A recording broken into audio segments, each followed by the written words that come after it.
What's Yeah, up, everybody? I'm here at another episode of Pickles House. yeah, I'm here with my good friend Brandon Haynes today, yeah, everybody. yeah. Fuck yeah. Give it up for Pickles.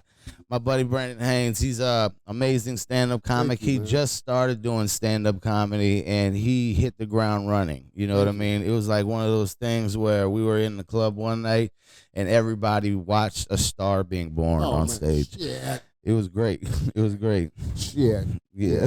Damn, that sounds good. Man, you were great. Appreciate it. You really did hit the ground running in this comedy scene. Yeah, I'm old I enough, love so that. you know. But first, Uh-huh. let's get to know you a little bit. Where'd you grow up? Man, I grew up all over. Actually, I was thinking about it today coming here. I grew up like 2 minutes away on Valance Street, dude, and Okay.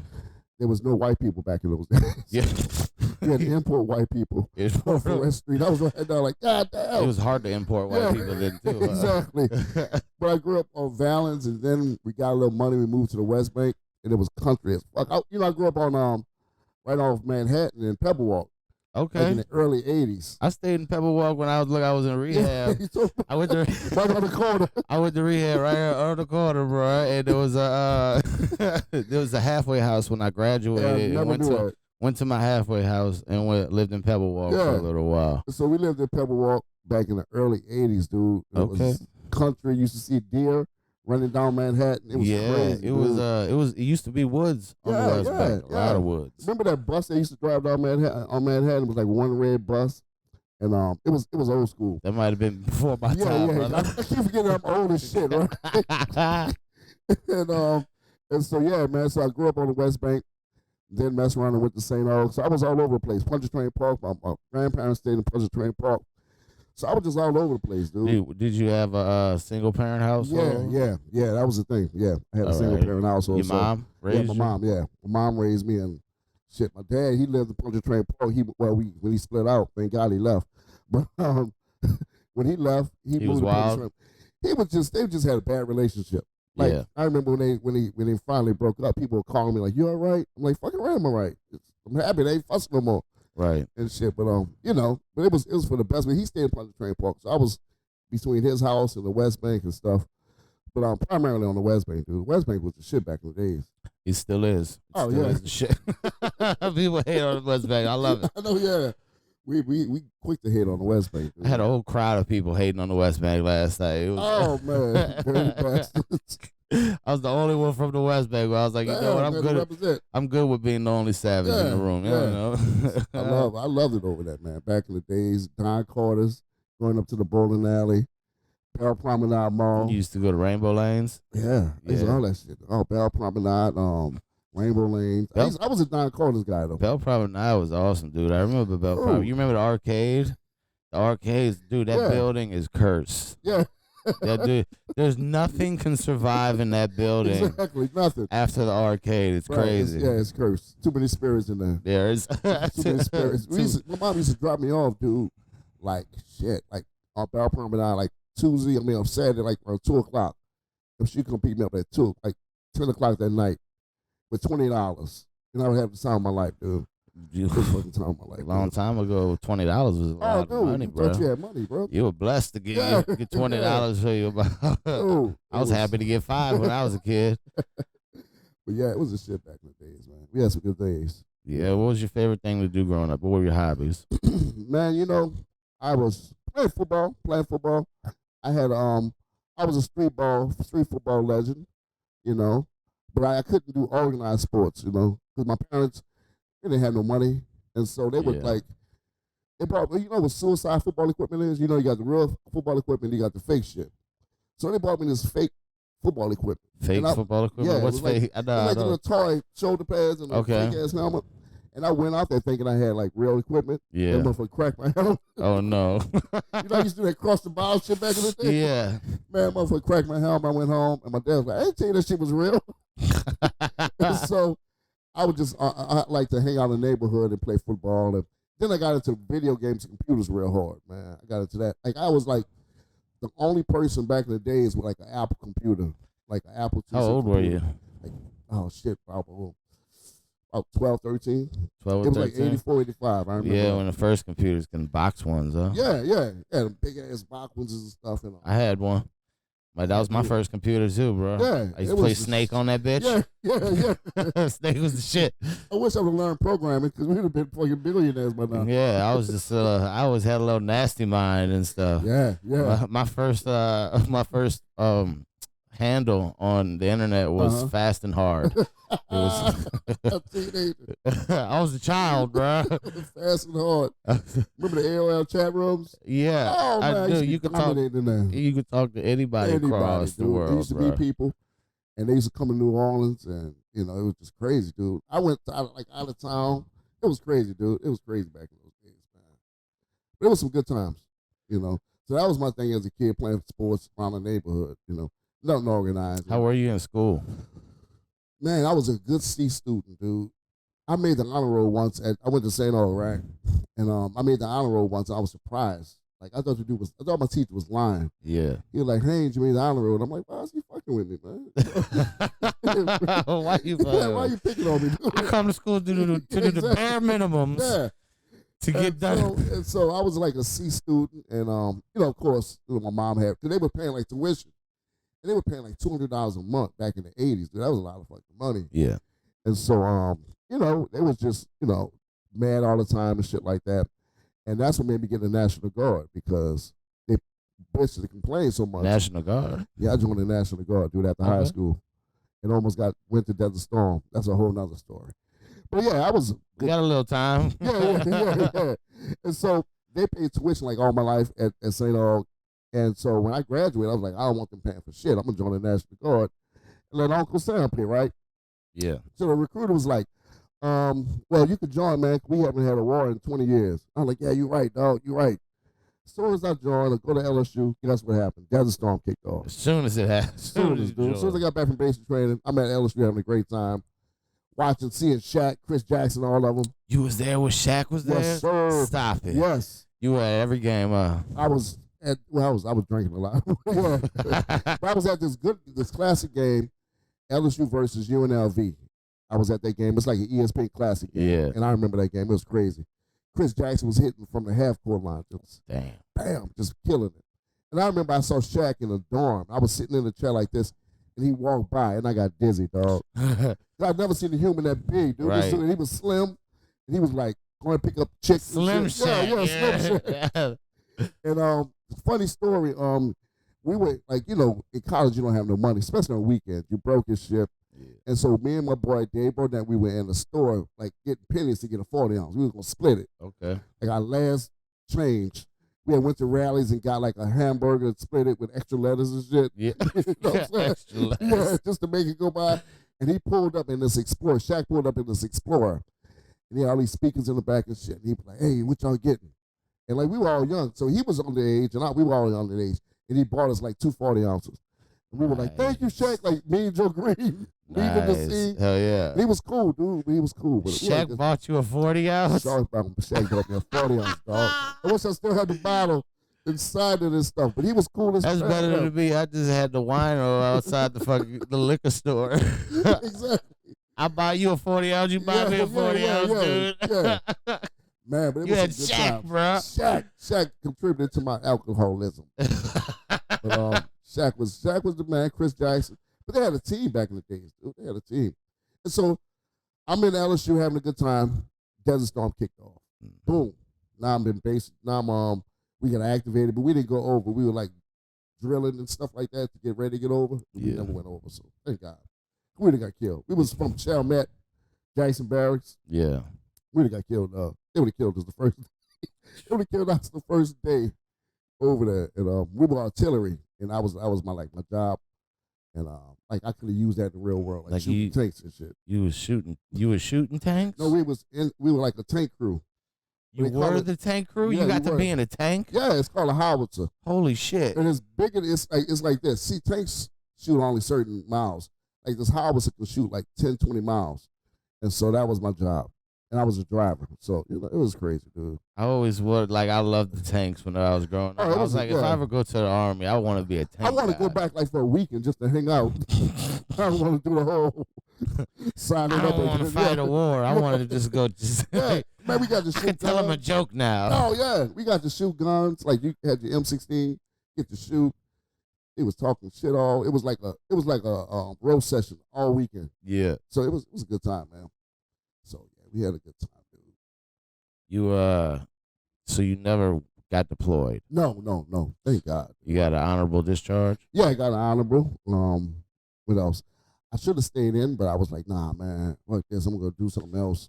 But you got all those benefits and stuff still. Yeah, I got the benefits. I gotta start using them, man. See, you never used them, Nah, dude. When I was in college, I had a buddy who was in the military, and he's like, I do this I get free college and everything. Yeah. It's like, man, if I would have not been a drug dealer, yeah, exactly. I would have went to the military. I should have went to the some military. of the college benefits, but they put stipulations like you gotta stay a certain weight, you gotta pass a physical training test, just all kind of little benefits. You got to do like little incentives to stay healthy and stay ready and stuff like that.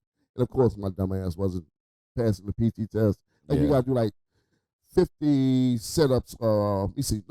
50 push-ups within 2 minutes. Ugh. And you do like 45, and they take your benefits. I used to be able to do that. I couldn't do that shit for nothing. But I wasn't in the military. Now. I was just working out. Yeah. Comedy didn't got me fat. Bro. Yeah. It'll do it to you. Yeah. Coming out drinking beers, having a good time. I don't drink, but I do eat Taco Bell at 2 in the morning. Yeah.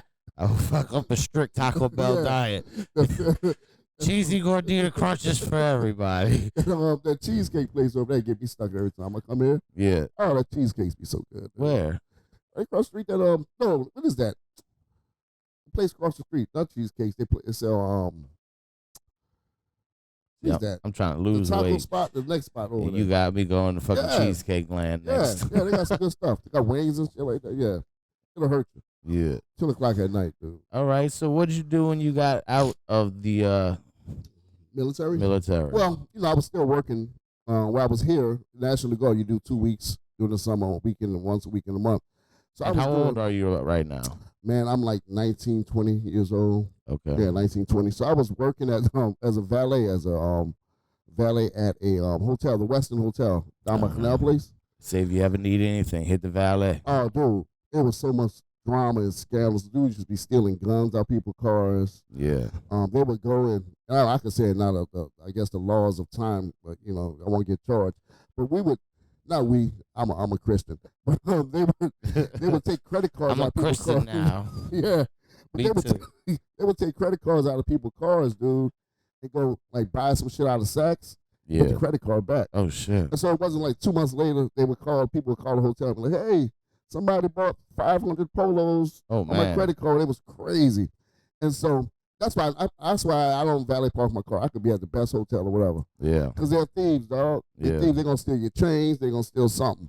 Or they're going to wreck your shit. Like, I had one guy. Yeah, I don't like valet. I don't like giving my keys to anybody. Dude, I be thinking all kind of shit. They're going to make a copy of your key and, come in your house and shit. But, I was valeting for like, 3-4 years in my early 20s. And then I got hooked up with this home healthcare company. And they wanted me to because I knew computers and stuff. And they were like, hey, why don't you come do some billing? And I did that for like a couple of years. And I got fired. I got asked to resign. Why'd you get fired? I was a horrible employee, dog. Just horrible. I would show up, man. Like, to be at work for 9. I would show up 10:30. Yeah. And be like, what's for lunch, dog? So check it out. The place had a basketball court in the backyard. It was like a huge house. It was like they made it an office building. They kept the basketball court. So I'd be like, I show up at 10, go to lunch at 12, and play basketball at 1. And then, but it was a family-run business. So the chick who ran it, Letitia, she was real cool. But she knew I was just a horrible employee. But she had so much patience. Yeah. And she was just like, dude, you got to go. You got to go. But the good thing about it, that's where I met my wife working there. Okay. And I was stalking her for like years. She was she was a good employee. Yeah, she was. She was always. You like she got it. She knows how to work. Oh yeah, she was like a manager, and I was like, hey, and I used to, and her sister used to work there, and I used to tell her, hey, I'm gonna marry your sister. She like, my sister can't stand you. And I'm like, no, your sister be calling me in the evenings, they be talking and shit, and she's like, no, you're not, no, you're not. But that's where I met my wife, and we all hung out and stuff like that. And I got fired from there, and that's when I got into technology. I lied on a resume and told them I was, know how to do technology Yeah. with this contract company, and they put me on like contracts to go to hospitals and banks and stuff and do like it's called rollovers. Whenever like a bank or company gets new computers, they hire like a company to come in to convert everything over and set up the new computers. Yeah. To take down the old one. So I did that, man, and I lied and said I know how to do it. And I got to the job, though. I lied and said I know how to do it. I got to the so Best way to get a job. Yeah. And so I didn't know. Fuck it. I didn't know what I was doing, dog. So I get there, and like you would, like let's say you're a technician, know what you were doing. I would watch you and see what you're doing, and I'd be like, "Hey, man, I'm having problems. I have something wrong. I didn't know what the fuck I was doing." So the dude would come and do it, and I'm like, "Okay." So I just do the next one, and I did that for like 5 years, dog. Damn. And I got real good with it, and I moved out to Mississippi. On the job training, baby. Training, dude. I tell anybody, lie on the resume. What's the worst thing they're gonna do is tell you, "Nah, we ain't gonna give you the job. You ain't gonna kick my ass." Right. Yeah. This is not the mafia where you're gonna, if I lie or something like that. And I moved to Mississippi, dude. I moved to Jackson, Mississippi. Do what you gotta do to fucking get some money. Moved to Jackson, Mississippi, dude, and stayed out there for like 3 years, which was some great time. Jackson, Mississippi is the shit, dude. Yeah, I like Mississippi. Think, oh man, I love it out there. It's peaceful. Dude, it's peaceful, and everybody just kind of like get along, black, white, Chinese. Yeah, because there's nothing to do. After Katrina, I stayed in Mississippi for a few weeks, and I was just living like a country boy. You understand? The place I was at, they had ponds and shit. Dude. Biggest spiders I've ever seen in my life. Yeah. I was like, what the fuck? Like a spider as big as your head, dude. I was like, bigger than your head. I was like, why is this happening in nature right now? Is this the arachnid thing that's about to happen? Like, what you about? Mississippi got some stuff, dude. Dude, snakes everywhere. Yeah. It's just wildlife, bro. Dude, it is so not primitive, but it's just so back to basic. Like they would have like concerts and parties, and they would actually have a foot race. That would be the big thing. they would tie their feet together. Michael's gonna race, blah blah blah, and people come out, bring beer, and they motherfuckers have neighborhood races. Yeah, neighborhood races. But it was like a big thing they announced it on the radio. Really? Big Mike is racing Ricky Jackson, Ricky, and shit like that. Oh shit! And it was like you go. And the only thing I didn't like about Mississippi is on Sundays no alcohol. Really? Yeah, it's like it's back in the 1600s or something. So, like at 9:50 on a Saturday, everybody's racing to the liquor store to get stocked up.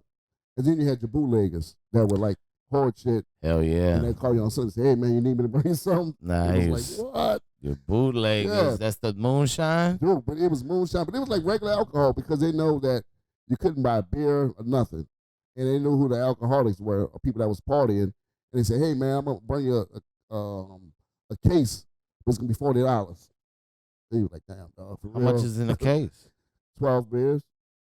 Of moonshine? No, just regular beer. Oh man. Yeah, just regular beer because they knew you couldn't buy it, and you had some women over there or something like that. Oh wow. But you gonna drink Kool-Aid, So you're I will serve a woman Kool-Aid. I have no problems with giving you some sugary water. I have not.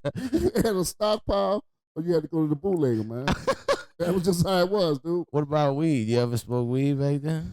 Dude, I have a horrible weed story.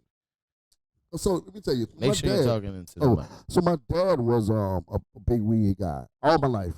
Like all my life, he smoked weed, and I think weed didn't have an effect on me because I was around him all the time. Okay. And so he smoked weed like I said, all my life, and so I really didn't really get into weed because I tried it and it never just had an effect on me until I went to Mississippi, and they had this white guy. He made some weed brownies, and I did some bullshit, blah blah blah, and I ate like a whole half a pan. And I felt fucking aliens landing on my head. Like 2 hours later, I called my mom. I was like, "Look, if I die tonight, fucking white boys got me." The white boys got me, mama. It was like 3 o'clock. The white people got me, mama. It was like 3 o'clock in the morning. She was like, "What is wrong with you? You need me to come get you?" I'm like, "No, just know I love you." It's like I had a hole in the back of my head, dude. And I called my wife. Well, we were dating at this time. I was like, "Hey, something happened. This would happen." I was giving disclaimers out. And after that, I would dibble and dab, but I really didn't. Nah, I really didn't. But we tried to sell weed. Me and my roommate, I had a roommate. We tried to sell weed. I know how you feel. I do that when if I date a white chick, I'll be like, "Yo, I'm dating a white one, bro. I don't know if she's crazy or not." This is where I'm going, fellas. If I don't make it back. Oh, God. If something happened, this is what's going on. And I tried to sell weed. It was two things we tried to do. We tried to sell weed, which a dude came in the house with a gun, and I was like, wait, bro, this is weed, bro. This is weed. I just need to know what's going on, you know. And I was like, dude, this is stupid, bro. I was like, I ain't doing this no more. I'm out. I was what like, you mean? He like, dude, this dude in Mississippi, he was so I had a roommate out there. Okay. And he was a wild dude. He was like a wannabe rapper. All the chicks loved him, and he was just like a popular dude. Yeah. And so that's how I got to know people and stuff like that. But so we tried to say, oh, maybe we're gonna sell weed, blah blah blah. We knew everybody. And this dude just came up with a gun. He was like, man, what's up? I thought, I ain't trying to get robbed. We're like, dude, why are you in our apartment with a gun for weed? You buying a nickel bag of weed, dog. Calm down. This is not, fucking Pablo Escobar. Yeah. And so that kind of got me out of the weed business. Somebody brought a gun to buy weed. That's it. I'm out, dog. And give me a nickel bag. Yeah. I was like, this ain't worth it, dog. This ain't even worth it. And then we tried to do like this. So I was always like a technical guy and doing websites and stuff. So we tried to do this little, not a porn site, but I have girls dancing on the website. That's what's up. Kind of called Hot Dimes. Hot Dimes. Dude, this was like 2000. Mississippi girls? Mississippi girls. We would go to strip club and meet the girls and say, look, we're going to pay you $200. And my boy had a video camera that we got from Best Buy. And so we would, it was so stupid, bro. We would videotape the girls dance. We got this garbage leopard skin backdrop. Is that still out there in the world? I don't think so, dude. I would love to see it. He probably got the videos. My boy in Mississippi, he probably still got the videos, right? And so with cheese, so we have them dancing. Then we upload it to the website. And so we set up a subscription. And we made dude, I'm not lying. We made like $5,000 in 1 month. Nice. Back in 2000. And we blew it. We went to Atlanta and blew it. just wilding out. Had to call my lady to help me get back home. We rich. Exactly. So this what happened. We ain't rich no more. My boy started sleeping with the strippers. Instead of keeping in business, he's sleeping with the chicks, moving chicks into the apartment, right? Mixing business and pleasure, huh? He telling them how much money we making. And they're like, you gave me $100 and you didn't make $5,000 off my video. Cause we had people, signing up. Yeah. It was $20 a month. The subscription service would take $5. And we had maybe 500 members. And it just blew up for 2-3 months. And we were living and we were just having a great time. And then all the dancers dried up. They started talking about we was beating them out their money. They boycotted y'all. Yeah. It was so crazy. So we get boycotted by strippers, dog. They're like, don't mess with them dudes. They're beating people. Like, oh man! So it was crazy. So check this out. So one night, my wife at the time, we would date. She would come up to Mississippi and hang out on weekends. So me and my roommate went to the club. And so we had 3 strippers in the house. 2 strippers in the house that was living with us, right? Yeah. So this girl, she was country from the backwoods of Mississippi. We was using her like a housekeeper. She was clean up, bring us our food, cook and everything. She was just a good chick. And so my girl at the time, my wife. So check this out. You got you a good chick. You got you a good one, right? We left. Me and my boy left. We come back. My wife told them that they don't need to be doing that. Yeah. They better than this. They don't have to bring us our food. Oh, shit. She's like, your wife said, I'm shutting you down, bro. She shut it all down. Now she empowered these brothers. These brothers feeling empowered and, we don't have to do this. We're not bringing your food. Because she tripped out. The girl knocked on the door. She said, hey, Brandon, your food is on the table. My wife was like, what kind of bullshit is this? What kind of white slavery you running up in? And so she's like, I'm going to talk to her. And so my roommate was like, dude, you got to get this woman out of here, bro. She out of here. Y'all got boycotted on every angle. Oh, your wife boycotted you. She was like, bitch, she was like, if you want me, she ain't going to give you food no more. Dude, she was like, she would wash our clothes and everything. And she was like, I'm going to talk to this chick. And we left, and we came back. Man, this chick was unempowered and don't want to do shit, so we kicked her out. Yeah, you got to go now. You got to go. You don't want to do it? Okay. This was your job, right? Exactly. You wanted to dance on camera, and you wanted to help us out. And it was crazy, man. So I moved back home after that. Moved back home, dude. So you were basically a pimp for a little while. A cyber pimp. A cyber pimp. A cyber pimp, dude. The cyber Brandon Haynes, the cyber pimp. Living life. You should talk about that on stage. I know, yeah, I'm gonna work that out, dude. Just definitely. That's good. And so check this. I moved back home to New Orleans. All that money, having a great time. I'm back with my mama love seat. I'm like 27 years old, dog. Mm-hmm. Back at my mom's house. Couldn't even go in my room. She made my room until then. So I'm back on the love seat, dog. And just you like, left man. and she was like, I got the house for me, man. It's mama time. Man, so I'm back and that's when I started working with the city. It was like 2003. Got married and just slowed down. Life slowed down and all that kind of stuff. And let me trip you out this. So I got married and got into church. Well, I was already in the church before I left. Okay. Long story short, I started pastoring the church, dog, like in 2005 or 6. No, after Katrina. All right. Started pastoring the church. And it was crazy. And I tried to resign and stuff like that. From pimping to pastoring. Bro, let me tell you, I was like, man, I used to tell him, I said, this is not really me. You know, I'm not going to be the dude telling you, oh, do this, do that. Because I'm going to be at the Saints game drinking beer. After the service, y'all going to see me at the Saints game. Yeah. And they were like, oh, no, it's great. And so I would try to resign. They were like, no, we're going to keep you. Because I didn't want money from the church. That's another thing. I was like, I got a job, got my little business. I don't need your money, you know. Yeah. And so they love that. They were like, oh, let's do this. We keep him forever. But eventually I was like, this is not for me, man. Yeah. Get somebody here that's real, that really want to do this, you know what I'm saying? I was always a good speaker. Like I was, even at elementary school, I was always able to talk and stand in front of crowds. But as far as like preaching and, now, did your mama instill church in you when you were younger? Oh, hell yeah. Okay. Yeah, she had me in church, man, as a junior deacon and all that. And, just, old Baptist stuff, and, just doing that, staying in that little vein. And then well, that's good. They say, like, if your parents instill it in you when you're younger, you come back to it when you're older. Yeah, and, it kind of still with me and stuff like that.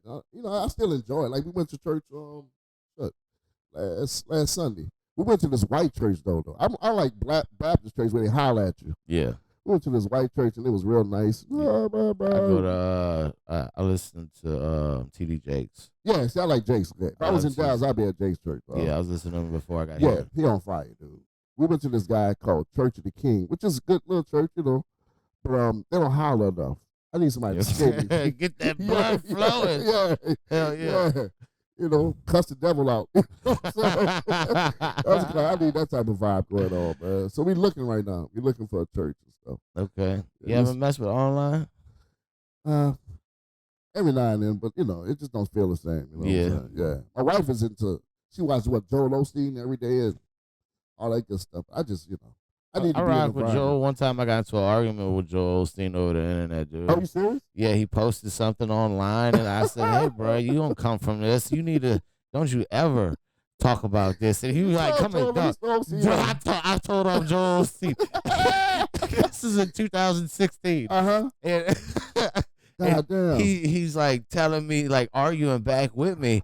And then he like switched his demeanor. He was like, oh, you have a testimony. I want to hear your testimony. I was like, I clicked into Jesus mode. I was like, my testimony is not ready yet, buddy. It's not happening. Like Jesus' mama asked him to do it. Exactly, my time's not ready yet. My time is not ready yet. Please. You just don't talk about what you just talked about, though. Yeah, I didn't mean to. I couldn't believe he talked back to me. Yeah, I couldn't believe that either. Yeah, that's crazy. Yeah. Man, like he really got time to be on Twitter talking. Should he be writing something? But I still listen to Joe. I love Joe. I listen to like Stephen Furtick, and I love Furtick, and this other guy from Chicago, Marcus Rogers. I don't know him. I like Stephen Furtick. Yeah, he came up during the pandemic. Okay. Yeah. That's not the guy who was spitting on people, huh? The guy no, that's man, I forgot the dude's name. But I saw him and I was like, whoa, that's messed up. Like he hocked a loogie in his hand and put it in that dude's eyes. How you stand there and let somebody spit their hand? That was a big guy too. That was how a you huge get back and guy. coach your kids? And it wasn't a little bit. It was he hocked a loogie. Dude. and was like, Jesus spit That on would've the been the man's last face. That would have been his last sermon, dude. I'm sorry. Dog, I wouldn't have put myself in that position. No, you think about getting back in the car with your Wow. kids. And your kids looking at you like, damn, you let a dude spit in your face. Yeah, I Hey, my mean, kids would let me have it, though. that dude wasn't even blind. It wasn't even Oh, a real yeah, miracle. yeah. He was just performing what happened in the Bible. They must have paid him, bro. They must have I said, mean, he "Let me must have get it." did something. He must have been like, look, he had to tell that man before Yeah, it the had to. sermon because that was Pickles. messed Imagine up. somebody just in the comedy show like, yeah, let me get a joke and spit in their hand and put it. Oh, we don't even walk up on me. You know what I mean? Exactly. That's one thing that you got to look out for, Yeah. bro. If you really go, like, they got people out there that throw bottles at people on stage. Damn. And yeah, bro, like, people, they got some, if you're doing something in a Yeah. room and you can't get their attention, like, people Yeah. nowadays, like, I've heard some horror stories from Bro, comics, bro. I haven't had any Horror run-ins with nothing like that. Yeah, no, we're pretty good at actually controlling a crowd down Yeah. here. That's one thing that I try to teach people Yeah. is to control your crowd with Yeah. your jokes, with get them in early, Yeah. and so they can sit back and breathe. That's one of the life lessons, comedy lessons that I learned from you, bro. You told me when I first started, you was like, dude, you got to get them so laughing within the first 30 seconds. Yeah, So it what calms you them gotta down. do? Yeah. Within your first 30 seconds, if you can get that room to crack, Yeah. it calms them all down, and they can sit And they can back and trust you listen kind to of you. like, yeah. They definitely. That's exactly the word, trust. They trust you to be I think funny that's what now. you just told me. He was like, either trust you or they calm them down. And that's been a goal, man. And like, No, you do it well. and like, I like people, I don't know what, excuse me. Some people can't take like criticism and instruction. That's Right. crazy to me. Especially if you just get into a scene and the person like you saying, hey, do X, Y, Z. It's for your good. Right. Well, see, that's what I don't get. Like, people, you got to change to grow. You got to change to grow, and some people get stuck in their ways. You know what I mean? They get comfortable and complacent. And I've always been like, I'm itching for the next thing. I've always been like that. And comedy, like my whole life, I just knew there was something else. And like God put me towards comedy, and I was like, this is it. You know what I'm saying? This is actually what I'm here for. Dude, that's what and I've never been more calm in something, into like, cause I hate going to work too, bro. I fucking hate working for people. Bro. You understand? Like I absolutely hate. I'm a chef. You know what I mean? So I've worked in kitchens for over 10 years of my life in the back of the house. So I hated that shit. You know? It's a whole different vibe. And when I found comedy, it's like I will show up early to a show.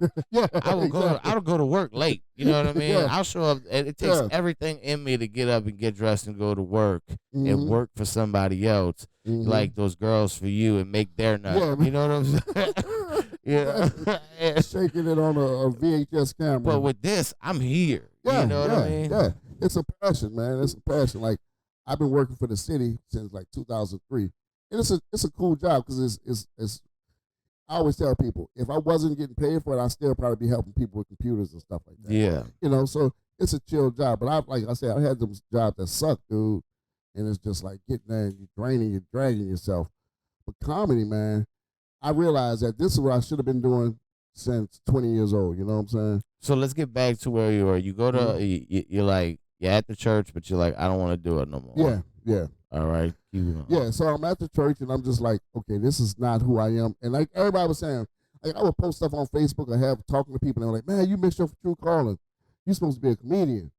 And I was like, yeah. That's what they telling you in church? church? They're telling me that at church, dude. Like, I'd be up there trying to be serious with a sermon or something. And like, dude, you cracked me up. Yeah. And I'm like, I wasn't trying to be funny. Awesome, yeah. And so, and like, people on Facebook and stuff, oh man, you're funny, blah, blah, blah. And I realized that I was supposed to be doing stand-up, right? And I was like, man, I got. And how old were you? Shit, that was like 40-something. You were 40 in your 40s? I'm 50 now, so that was in my 40s. That's when I really started like thinking that I can kind of do stand-up, you know? Okay. But I didn't know how to get started. I was like, man, what do? You got to get an agent. You got to get a producer or something. Let me get an agent. What do you do, man? And so, let me say what happened. So after COVID, so I was going through it, just going to church and stuff like that, trying to grow the church. COVID happened. Yeah. And I was like, dude, you know what? This might be a chance, after everything opened back up, just go back into it because I realized that tomorrow ain't promised, dude. They can shut everything down with a mysterious disease. And So where are you working after the church, though? I've been working at City Hall. City Hall? Yeah. Okay. Yeah. So that's what you said. You didn't even make any money from the church. Yeah, I wasn't even making any money from the church. And so, you know, I after COVID kicked in and I realized how fragile everything was, I was like, you know what?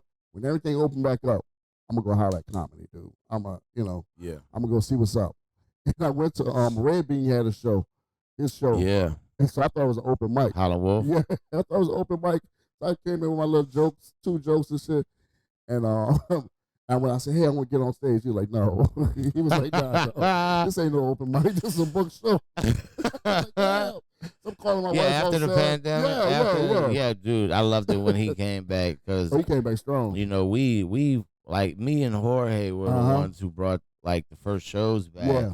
But it took almost a fucking year. Yeah. For Howlin' Wolf to come, and I love Howlin' Wolf. Oh, yeah, that's a great spot. That was my spot. That's before. A great spot, dude. That was a late night spot too, bro. Okay. Beautiful. That little room on the side, the side of the room that we don't do anymore. That's where we used to do that. Where Comedy Beast is at now. Gotcha. Okay. Yeah. Yeah. And so I showed up, and had my little jokes. He was like, nah, that's not what it was. Oh, I can tell little Red Bean. You know you can see how Red Bean was. Nah, little brother. He doing a little dap and all that. I was like, damn. And so I was highlighting Kerry B. I was like, Kerry, what's going on? He like, we're gonna get you together. Yeah. And so man, I found out my comedy house NOLA, and I was nervous as hell. Yeah. I was nervous as hell. I saw the chandeliers and everything. Yeah. And I was about to walk out, bro. I signed my list, behind the list. And I can't do this shit. I'm about to walk out. Then the show started. He turned the lights off. I was like, holy shit, this is it. And I went up there, said something about Beyonce, why she want to give sex to a fat black bald head man. And people laughed. I was like, whoa, okay. And it just progressed from there, man. Yeah. But like I always. I remember your first time. I was there. Yeah. I was there, dude. And people like yourself, William Baldwin, all these cats and stuff, they're like, man, you funny. Just work on it, keep doing it. JQ, she was encouraging. She's like, oh my God, you were funny. Where you. And so I kept coming back, working on stuff. And I realized I had something when Tammy was like, hey, I need your number. And I was like, whoa, shit. What's going on? I was like, oh, is this? Shout out Comedy House, New Orleans. Shout out Tammy and Jackson and everything. And she was like, oh, and I was like, I went in the back by the bar, and I was like, oh, I was like, I guess I did all right. She said, did you hear those people laughing? And I was like, no, I really didn't hear them. She said, they were laughing. She said, you got something. And I was like, wow. She said, let me get your number, and got my Instagram and stuff. And, yeah. After that, and, just trying to get booked on shows and stuff like that. It's been an awesome process. Oh, dude, I was at the first show you featured at, and you remember that? Yeah. Destroyed the room. Well, I do have a lot of fun. I haven't listened here. I have never seen somebody have so much support in the like from family and everything. Like, oh, dude, his family bought. It's an 80-seat room, right? I think it's about an 80-seat room, and they were like 50 deep in it. 40, 50. They were at least half the room. 3 rows of people. Which is great, bro. Yeah. But at the same time, you were so funny. It wasn't that they were in the room, but you had so much support, but you were so funny on stage. It felt like I was at home. It felt like I had my cousin and his wife in the front. They would have a champagne bottle. They were just drinking. They've been drinking all day. So everything I said, they just was dying. Yeah. And it felt like we were at Thanksgiving dinner over some gumbo. And we were just talking shit. And everything was just landing. I was hearing people in the back just hollering and shit. I'm like, what is that? I was telling the jokes, but I was like having an out-of-body experience. That's what it's like, right? Looking like, what is really going on? The first time you kill, like, shouldn't everybody have that experience? Man, it's the best experience in the world. Dude, killing a room. Killing a room. Dude, the first time you had that's exactly what it is. It's like you're hovering over yourself. And you're like, who is this person on stage right now? Like, you are new. You're brand new, baby. I'm brand new. Dude, you ever been brand new? It's a whole out-of-body type floating. And everything is, especially when everything is just landing. And it's crazy. I always think about this. Like, these are the things that we thought about in our room, taking a shower. And for you to birth it and bring it out there, it's just incredible, dude. It's like, wow. That's exactly what it is. You're birthing your next movement in life. Exactly, yeah. And like last night, last night I did Jorge's show, and I had some family that came, and my cousin he was in town, and my other cousin See, that's amazing. Your family still comes to your shows. Yeah, it was crazy. It was crazy. She called me. She was like, "Hey, we're gonna be in town. We're gonna have family in town, and you got a show?" And I was like, "Well, nothing." I said, "Let me holler at Jorge," and he was like, "Yeah, come on, get on the show." And dude, he was like, "Man, I didn't have to I had to force myself to laugh." He said he was just gonna force himself to laugh in case I wasn't funny. He was like, "Dude, I didn't have to force myself." Does that like, a lot. Yeah. I was like, "Okay." I said, "I hope that's good." But he was like, "Dude, you were really." He was like, because like I was always around the house funny. Yeah. Like Thanksgiving, Christmases, tear the house up, right?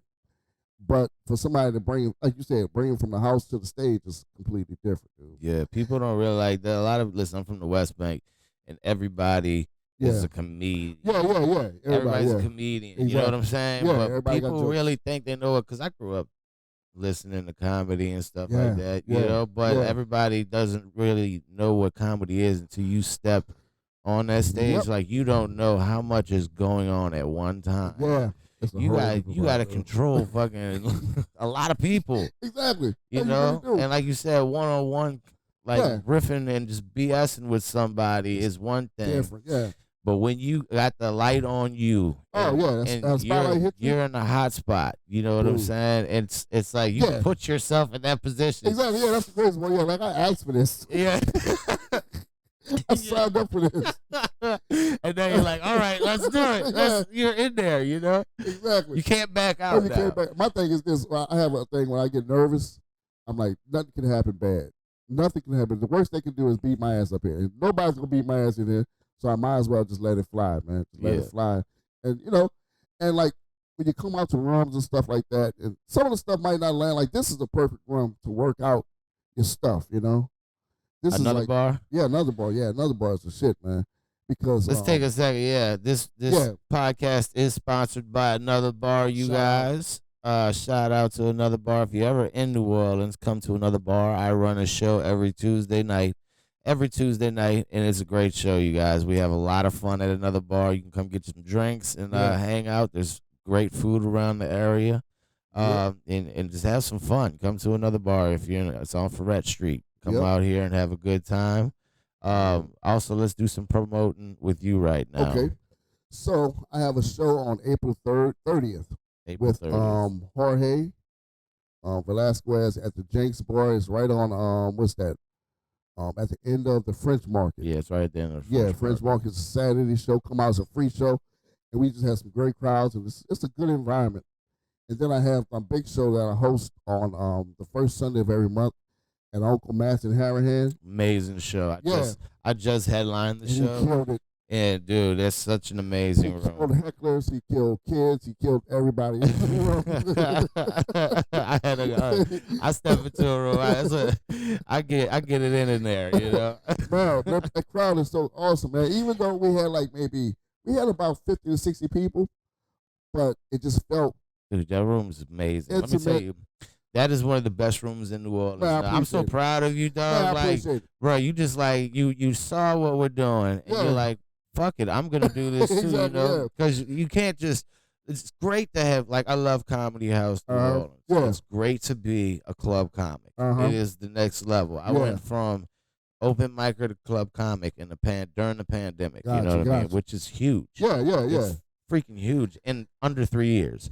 You know what I'm saying? Yeah. It's a huge deal, but you can't live off those gigs because it's not all the time. We got a bunch of comics that are employed, so we have to run our own shows to make a living. You know what I mean? And it's still hard, So to have people come in like you that are brand new, that are hitting the ground running and seeing what the other comics are doing, and like, fuck it, I'm doing it too because I have a show. Now you have a show, and we all make money by going on each other's shows and featuring and headlining, and that's how we grow too. Yeah. That's how we grow because our rooms in New Orleans, I hear I've been to a nice amount of places. You know what I'm saying? We have such a diverse scene. Oh yeah. Every room's different. Every room, yeah, And yeah. every, most you definitely. learn something and take something Oh from yeah, yeah. every You can room. learn from every room. So whenever we leave Louisiana, that's the thing. Yeah. When you start leaving Louisiana to do Mhm. comedy and you go there, like to any state, like say I like Detroit, I like Atlanta, Yeah. I like going to different places, Arkansas, Okay. Texas. You know what Yeah. I'm saying? When you Mhm. go to these places, you're like, oh shit, I've been preparing for this Yeah. room. Yeah. You know what I mean? I Like got this in my bag, you know. you Yeah. already know what you're doing. You Mhm. know, I did this show and I learned this trick for this show Yeah. in this Yeah. room, so now I use it in this room over here. Exactly. Yeah. It's I heard somebody say, and this is so true, that comedy is like boxing. You know. That's You me, learn. motherfucker. Yeah. That's my joke. Don't waste my joke. I know somebody said it. Yeah, it was me. Yeah. But it's so true, dude. That's the kind of stuff you be like, yeah. That's what I When you say it, I was bust like, out. yeah. That's what I bust out when the room's getting rough. Yeah. Don't know. I was like, yeah. I run over somebody's joke in a minute. I was like, Yeah, Pickles was like, dude, don't go and tell that dude joke before you get up on the stage. he introduced somebody with Yeah, a joke. yeah, I'm with like, their their joke. I'm like, ah.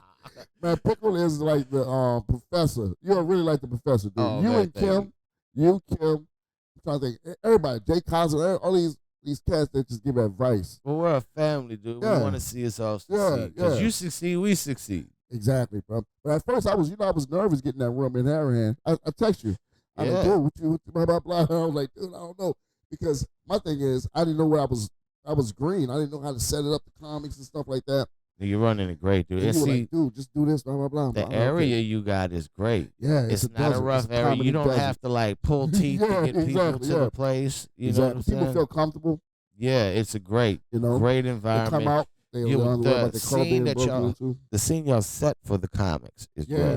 You yeah. understand? Like Howlin' Yeah. Wolf got that great green room. Yeah, yeah, Dude, yeah, you yeah. have like one of the best Dude, green yeah, the rooms green in the room is city. so. I mean, everything just came together. They feed the Yeah, they comics. feed the comics, free drinks. And we get paid and get fed. Yeah. You know Then we what go I sit on the mean? patio in the back and Smoke chop it some up. weed. Yeah, it's just a crazy time. I love it, Uncle Matt's. If y'all are ever in Man. Harahan in Louisiana, Yeah. first Sunday of the month, go First check out Sunday our of the Uncle month. Matt's show because they're amazing. Exactly. I man. We have a pop good in time. sometimes. I'm popping in next time. Yeah, bro. yeah, we're gonna have a good time. Because I love the room. And shout out to Eric Chaitlin. I think that's his last name. I'm retarded. I mean, like they say retarded. But shout out to my man Eric. He's the guy who owned one of the owners. He's a councilman out there. And so Okay. he runs the whole city out there. And Oh, he's wow. cool as a fan, dude. He was cool as a fan. But shout out to him, my boy Jimmy, this guy, the big guy Jimmy.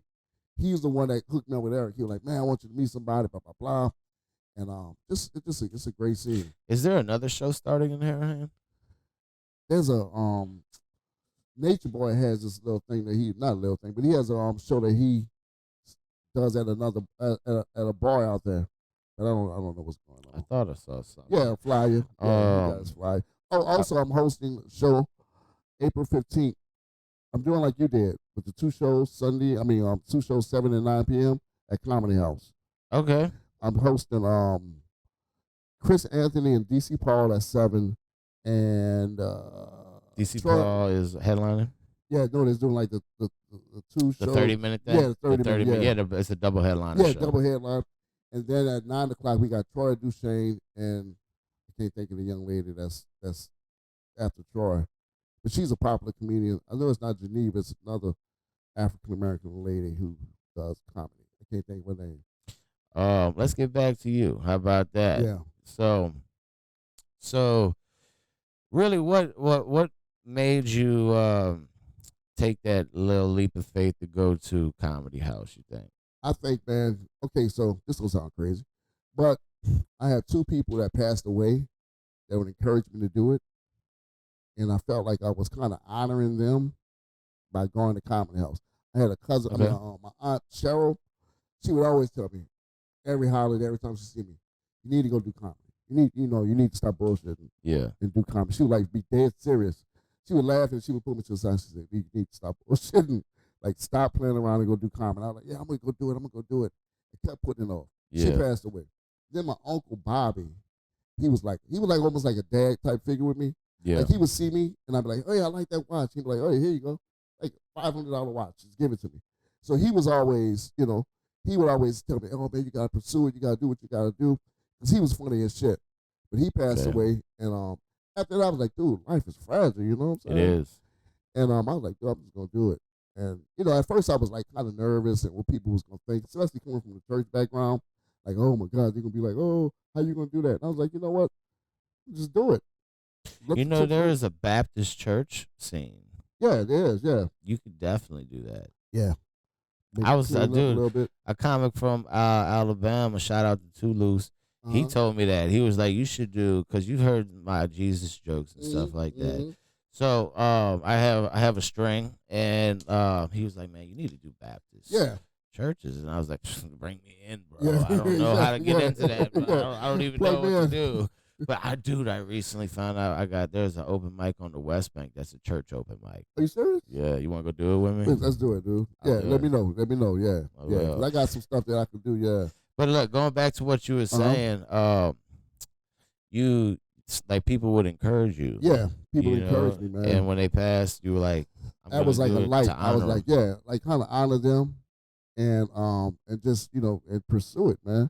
And I was, like it's always the apprehension, how it's gonna land, what's gonna happen, is it gonna work? And then it started working. I was like, it kind of confirmed everything that I thought, and I just went with it, man. Yeah. But it was a lot of, well, what's gonna happen? Like I said, I thought you needed an agent. I thought you needed a book and whatever. No, you a just manager. dive into this shit. Yeah, you just really dive in. Yeah. I actually had kind of the same thing happen to me. People like in the universe would tell me that stuff, bro. Yeah. Like I used to be a paranormal investigator. Oh wow. So before, Man, you had about 12 lives, dude. dude, look, I was a paranormal investigator, Are you serious? and we had the biggest paranormal tour in the city in 2018. Okay. So I had like I'm like controlling crowds of 15 to 20 people a night. Yeah. You know what I mean? And I Uh-huh. have a spiel when I'm doing it. Yeah. And one of my things was like, you know how they say spirits create cold pockets? Okay, yeah, I heard that before. Yeah. They also create hot pockets. Yeah. You know, so I would say stupid little jokes like that in my spiel. Yeah, You know what I mean? Uh-huh. And one day I'm doing the thing, and I'm bringing these people on the tour, and I'm showing them how to be and that's what I think. We're not just in the city, walking the streets. We were showing people how to actually be paranormal investigators. We had suitcases of equipment and stuff like that. The real life Ghostbusters. I mean, yeah, like the shit you see on TV. We were doing that for real, making money with it too, bro. Damn. Making money with it. And I never knew it existed. this girl, she came on my tour, and at the end of my tour, she was like, "Hey, you're really funny. Yeah. I'm a stand-up comedian from L.A. Wow. You need to be a stand-up comedian." Yeah. And I was like, "Bitch, shut up." Exactly. like when somebody tells you that, you're like, "Stop playing with my heart." You be like, okay, thank you, but I'm not. I don't even like. I was like you. I don't know how to start that. I don't know. Exactly. Nobody knows, man. I don't understand what you're even telling me right now. Yeah. I should be a stand-up comedian. What? Like, what language are you talking, lady? Yeah, and it messed me up, bro. It really Oh did. man, yeah, I'm telling you, stuff like that really happens, dude, and you don't know how to start. That's might be our mission, bro, to start letting people know that you might be funny, but it doesn't take all this extra stuff. I mean, it's building part of stuff the in your mission. head. That's what I do, bro. Yeah. Like that's why I like running the open mic because I see everybody in the city at least once. You know what I'm saying? People come because I have like one of the most popular mics you in the really city. do. Yeah. So I mean, everybody comes through, and I get to encourage people. I get to mentor people. I get to say, "Hey, you're funny," or "Hey, you need to work on this." Exactly. shit. Yeah. And I'm honest about it too. Oh yeah. Cause I don't really lie. I could be like, yo, you do have something, but you got a lot of work to do. Mm-hmm. You know what I mean? And you will have 20 comics on a Tuesday night like it ain't nothing, dude. Oh, easy. Lately, it's been 20 comics before the show. I'm like, it's crazy. Yeah, it's crazy because I'm giving 7 minutes a person. People are waiting around for hours for 7 minutes. I came in one time, man, and I told my wife I was gonna be home about 9 o'clock. No. I got home at 10:30. She's like, "What happened?" I said, "Well, they had comics." Dude, that's early because I go till 12. Yeah. Every Tuesday I'm here till 12. It can be a long night, man. So I've been trying to get here early and get on that list. But like, bro, it's serious. And that's man. one thing you stay with the grind too. Yeah, a lot of appreciate people it. they'll find something funny and they think that that's all they need right there. Yeah. No, bro, you got to keep working and keep man. building your time yeah. because you got to keep what's funny, but you got to make new stuff because if you get something funny and then you do it so much and so much, it burns you out with it. Like, I don't want to say that shit anymore. Exactly, yeah. I know it's funny, but now I'm getting stale from saying it. So you got to keep rotating that new in. You know what I mean? Yeah. That new, it keeps you alive. And it keeps like you said, keeps you alive, keeps you vibrant, keeps ideas flowing. Because like, let's say you have a good 10 minutes or whatever, and you keep just doing that over and over. It just dies down. You got to remix it and do all that stuff. And I don't understand how some comics I see, they don't do open mics. That trips me out. Like, how y'all don't do open mics, you know? Right. They I mean, some do, but a lot of comics, it depends on who you're talking about. Because we have a big scene. And I don't even see parts of this scene. There's like parts that I don't see anymore because I've created my own side to this thing. I see my own side of this thing. Yeah, you know? I got you. You got Mark Caesar's side. You got you got the feminist side. You know what I'm saying? Yeah, you got all kinds of circles. Yeah. I mean, you got the gay side. You got. I mean, dog. But we're all starting to like come together, be cool. On a unified level, and it's nice because it's happening little by little. You know, but that's what we need to really bring the scene up. To bring the scene up. Yeah. And I love seeing people that open mics and working on stuff. But at the same time, there are comics who don't go to the open mics. Yeah. You know, because they are seasoned comics. Yeah, my favorite thing I remember, man, which kind of inspired me, is to see like when Ryan Rogers was working on his minutes, Kim was working on the minutes, she was coming in with a paper, working on stuff. That girl got a hustle too. Dude, I love it. I was like, man, she just knocking it out the park. And she would literally like, okay, I'm working. I got 10 minutes. I got 15 minutes. And I was like, damn, that's crazy. And she was literally just working on jokes, man. It was like a gym, you know? It is. That's our gym. From spot to spot. Yeah. That big ass jacket and the shawl, sitting in the corner. Dude, before the fucking pandemic, all right? See, this is Brendan Hayes. Brendan Hayes is AC after COVID. I'm BC. Way before COVID. Before COVID, bro, we would have mics where I could hit 3 mics a night. Wow. You know what I'm saying? Specific nights, Tuesday nights, I'd hit 3 mics, dude. Wow. Or I had 2 mics. Where I can go do 10 minutes at one, come here and do 4 or 5 minutes. You know what I mean? Or I'd have Wednesday night was my favorite night because I had Lucky's, dude. And I keep hearing about Lucky's. Where was Lucky's? Lucky's is on St. Charles. Okay. Lucky's on St. In that room, I cut my teeth in that room. Dude, because you learn to grab the room. Like, you have to reach out with your voice and grab people. I think I heard you say something like that. Because they will be like, fuck your words. They don't care about you, what you have to say. Oh, man. And I learned how to grab people's attention and throw my voice and write room jokes in that room. Yeah, that's important too. Yeah. I went to Domino, I went to Comedy House and I thought I was all feeling good.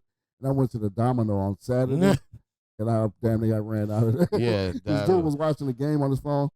He like, why don't y'all shut up? I'm up there talking about something, man. It wasn't really a joke. It was a story. It was just too long. Yeah. And that's when I realized that jokes and stories are 2 different things. Yeah. You gotta have some punchlines, man. But see, that's why it's good to have those other mics. You know, everybody runs the mics. You know what I'm saying? And we all have our own little spot in the world in New Orleans. Yep. And we, you know, and that's why you go to all these mics to get that extra thing that room has to offer. Yeah. You know what I'm saying? Because if my joke works in this room, and if my joke works in this room, and if my joke works in this room, now I know my joke works in this room too. Then that joke is well-rounded and it jokes. It works. You know what I'm saying? It feels good, man. It feels like you went through the circle of completion. The circle of life. And then if you got one that don't work, you say, okay, I need to tweak this, take this out, put this here. It's beautiful. It's a beautiful process, but it's a process. It's not, a lot of people think it's just like people's. I was saying some stuff at that first that time I featured. And folks like, you write that or you just go up there and riff. I'm like, no, we write jokes. Yeah. You format it and work at it. I mean, once you get so good off in your writing, you can go up and riff, dude. Yeah. You can go like I riff. I love riffing up top. You know what I mean? Yeah. If I can eat up fucking 15 minutes up top on riffing, I will. Yeah. Yeah, You know, that's a talent. I get to know my room and stuff, and I pull them in. That's a skill, dude. I saw you do it at Uncle Matt's, and Yeah. I was just like, wow, this dude is really cool. Yeah, yeah. For you to, because my thing is, I'm wondering if I said it, I if it's appreciate gonna that land. too. I'm just like, damn, this dude is really working this shit. You know what I'm saying?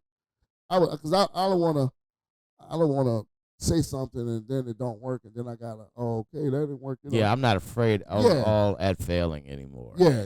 Failing is a good thing. Mm-hmm. It's a very good thing. You fail, that means you learn. Yeah. You know what I'm saying? Yeah. If you don't fail at all, then you can't learn. That means you just like, all right, I'm perfect. No, you're not perfect. Exactly. Yeah. It's scary. The scary thing is when somebody fails and they don't see it. You know what I'm saying? And they don't take that advice. Yeah. If somebody pulls, that's the scary thing, because then you kind of got to back up from them. It's like you're not listening. You're not listening. Yeah, you realizing you're failing. Let's just, I support you, but now it's from a distance. Yeah. Because you on some other shit. Yeah. But not. I love that room you got, bro. That was a great night. Yeah, had a good time, man. Yeah, I love it. You guys everybody. It was a good go time. to Uncle Matt's and hang out first Sunday. You won't get broken into and everything, dude. So let's see. How many kids you got? Got two. My daughter's about to hit 16 this month, April 22nd, dude. Oh, man. And my son is 14. She brought a boy home? Oh, hell no. Not yet? Not yet? She had a little boyfriend, and my daughter is like straightforward. You ever try to scare him? Oh, hell yeah. All the time. Do you? Yeah. What you do? With the guys? Mm-hmm. Oh, well, this guy, she only just had one little boyfriend, and he was like a basketball player. She was a cheerleader. He was a basketball player. And he was like the shit on the campus. He's like, I know Shaq, bitch. Yeah. He was like, hey. And so she was like, hey, what we doing? We boyfriend and girlfriend. And he was like, I don't know. And she just said, okay, well, I'm out. Yeah. And so she's an artsy type chick. She does her art. She's into fashion. She just into spending money. Like she's about to get a car. What woman is it? Oh, dude. And see, I'm an only child, so I don't understand that dynamic between brother and sister. Like they'll fuss and fight, and the next minute they hugged up and helping each other and stuff like that. Like when I used to fuss and fight with my cousins, I would fuss for weeks. Do you have any brothers and sisters? No, I'm an only child, dude. Oh, okay. Yeah, so I don't understand that whole deal. And then another thing, like I get tired of people, bro. Like people, it was just me and my mom in the house, and she would go to work, so I'd be home by myself. Yeah. So now I'm in the house with like 3 other people, and they all buzzing and da. It's just crazy. So I'm just trying to get still get accustomed to that. Yeah. I mean, teenagers is just wild, dude. Teenagers is just all over the place. But so I have my daughter, and then my son. He looks like me, but he acts like his mom. Like he don't like eating a lot of food. He don't like hanging out a lot. He's like my mom. My wife is like kind of a homebody. She happy with just having the TV and just hanging out amongst family. Yeah. My daughter and I, we at festivals, we wilding out. We on bourbon. Dude, you do get around. I'm not gonna lie.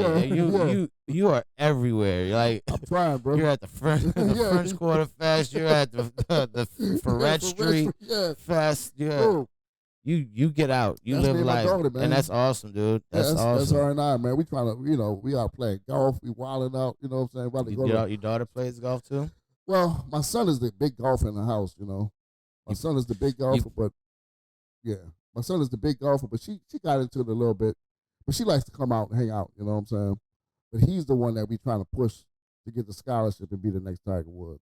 So I can retire. But he want to play video games. He want to play video games. He want to play video games. Retire off comedy watch. Yeah, I hope so. Yeah, you will. I hope so, man. Brother, I appreciate you coming in today. Great, dude. Thank you for love you, man. Man. Everybody, awesome. Go. How can they follow you? Where can they follow you? They can follow me on Instagram, B Haynes Comedy. That's my Instagram, and I got a website, BrandonHaynesComedy.com, and then I got the podcast I'm just launching out, Your Favorite Uncle Podcast. You can find it on Spotify and Apple Podcasts. All right, yeah, my man. You had to get me in there, bro. Oh yeah. We're gonna talk some shit. Yeah. It's gonna be fun. I'm still learning how to set the mics up. Yeah, we gonna get together. We're going to get it together, bro. You see what I'm saying? Hitting the ground running, baby. That's how you do this thing. Man. We ain't worried, bro. Let land how it land, dude. We gonna keep it going. Hell yeah. Follow Brendan Hayes. You can follow me at Pickle House 504. Like and subscribe to the channel, you guys. Come to another bar. We are sponsored by another bar again. If you're ever in New Orleans, come hang out. It's a great place. And thank you guys for tuning in and listening. Y'all have a good day. Peace. Later.